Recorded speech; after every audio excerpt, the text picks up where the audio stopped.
talk about one of my favorite stories that reminds us that our God is bigger than our enemies. One of my favorite Bible stories. It comes from 2 Kings chapter 6.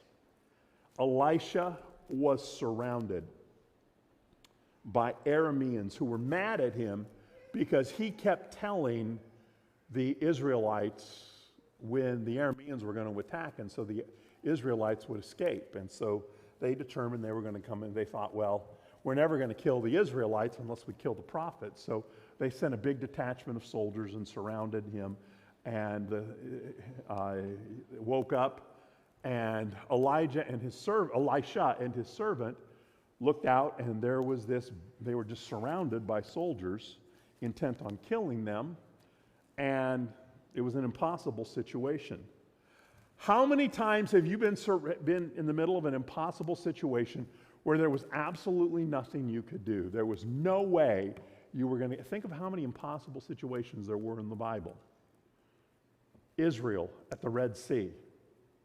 I mean, Israel was faced time and time again in the Old Testament with impossible situations where they were going to die. The Midianites surrounding them.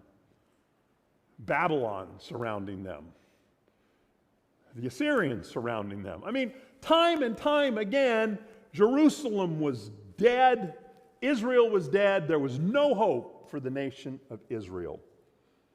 And Elijah, in verse 16 of 2 Kings 6, says something ridiculously stupid to his servant. He said, don't be afraid. How many times does somebody in the Bible say, don't be afraid, when it goes against all logic? When somebody has every right to be afraid, and he says, don't be afraid.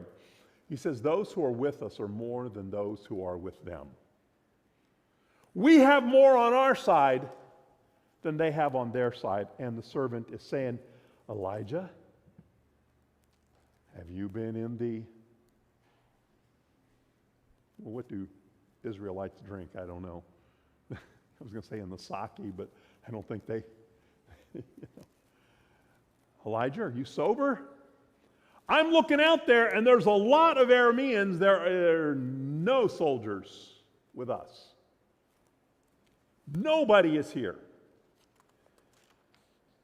And then Elijah says, okay, Lord, open his eyes to spiritual reality.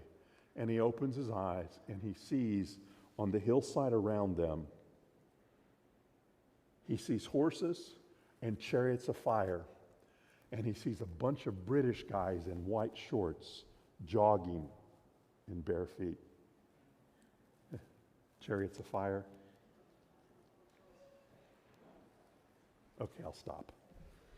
No, sorry. My bad. No, there's this gigantic angelic army around them. And Elisha has the servant now has his eyes open and realizes that while on human terms it looks impossible, God is at work in the spiritual realm. And what he does is he blinds all the Aramean soldiers, and they just walk out. When you have a problem, do you look at it through human eyes, or do you look at it through the eyes of faith? Do you examine what's going on in the world and say, well, it's impossible, we're all going to die?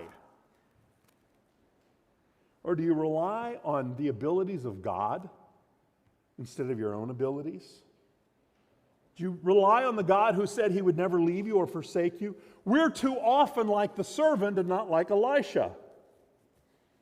Here's the fact. Listen, our enemies are always bigger than we are. Always. There was one time that I can think of in the Old Testament that Israel was more powerful than the army they fought. Do you remember what that was? The Battle of Ai. Ai. Right after the Battle of Jericho. Do you remember what happened when Israel fought an army that they were bigger than? They got whooped because they went in their own strength and power.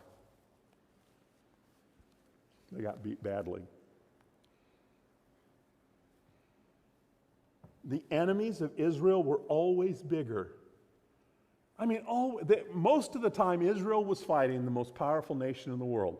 When they fought Egypt, Egypt was the most powerful nation in the world. When they fought Assyria, Assyria was the most powerful nation in the world. When they fought Babylon, Babylon was the most powerful nation in the world. They were always fighting enemies way bigger than theirs, except that God is always bigger than the nations that they fight. God is always bigger than the enemies that come against us.